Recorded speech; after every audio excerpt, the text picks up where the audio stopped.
It had been 10 years since we said our vows. 10 years I thought were rooted in love, loyalty, and shared dreams. We had built a beautiful life, a cozy home, 2 children, and what I believed was a solid marriage. But everything crumbled one evening over a quiet dinner. She looked at me, calm and detached, and told me she had something to admit. Without emotion, she said she'd been unfaithful since the very beginning, since the day we got married. At first I laughed, thinking it was a twisted joke. But her expression didn't change. Her eyes were steady, her face devoid of any guilt. She said she never truly felt I was the one for her, and had been involved with other men over the years, several in fact. I felt like the air had been knocked out of me. My chest tightened, my face went numb, and a cold wave of disbelief swept over me. That night I didn't sleep. I lay there haunted by memories, vacations, birthdays, family moments, questioning if any of it had ever been real. Had everything I held dear been a facade? The next morning I looked at our children, my heart aching, and a terrible thought crept in. What if I wasn't their father? It felt wrong to doubt them, but I couldn't ignore the betrayal. Quietly, without saying a word to her, I arranged for a DNA test. I gave my sample, and both kids. Then I waited. A week passed. I smiled when I needed to, played the role of a calm husband and father, but inside, I was a storm of pain, fury, and fear. When the email arrived, my hands trembled as I opened it. The words on the screen broke me in ways her confession hadn't. My son, our firstborn, wasn't biologically mine. My daughter was. I sat there, frozen, staring at the results as if they might change if I looked long enough. But they didn't. She had stolen the truth from me. Stolen the foundation of what I thought was my life. Still, I didn't confront her right away. I wanted to do it in a way that would make sure she could never forget what she did. I began planning.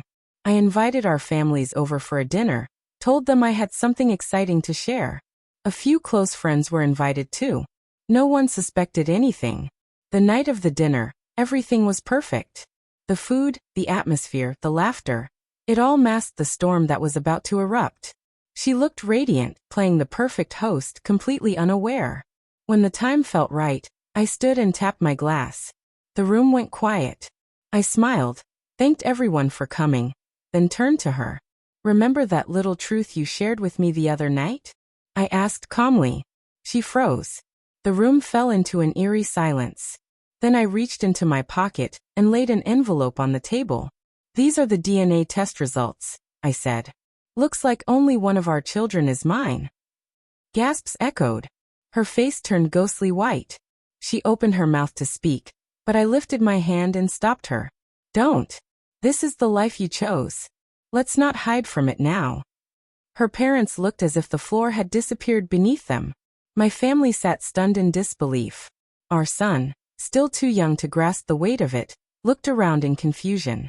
Then I delivered the final blow. "I've already spoken to a lawyer. The divorce will be filed this week. You can keep the house.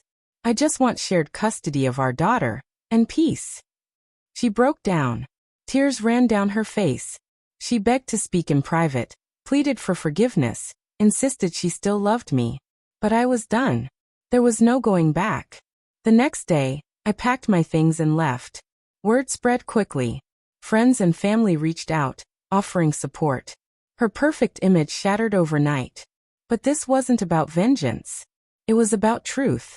It was about reclaiming my dignity and drawing a line. In time, I began rebuilding. I stayed involved in my daughter's life, always showing up for her. And though my son wasn't mine by blood, I chose not to abandon him. He saw me as his father, and I didn't want to destroy that bond.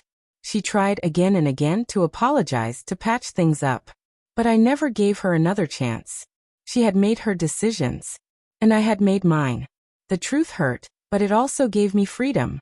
I realized that closure doesn't always have to be loud or angry. Sometimes, it just needs to be absolute.